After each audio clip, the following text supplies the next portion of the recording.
A molts països s'ha evolucionat positivament pel que fa als drets de les dones.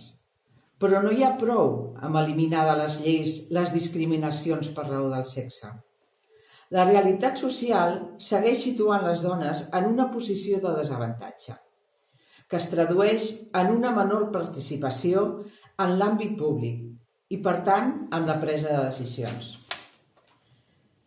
Les dones d'aquesta generació són les més preparades, però per desenvolupar la seva carrera professional es troben en la disjuntiva d'haver d'avantposar la professió a la vida familiar.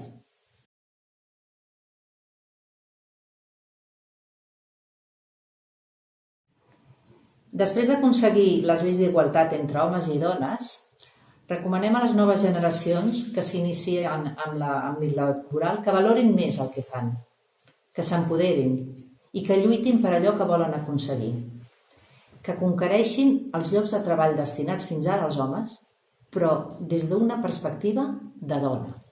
És a dir, millorant les condicions laborals, humanitzant els horaris i deixant de banda la competitivitat ferotge característica masculina actual.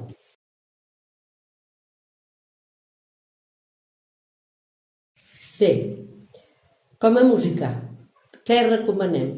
Balkan Paradís Orquestra. Com a pel·lícules, Antònia, de Marlene Corris. Figures ocultes, de Theodore Melfi.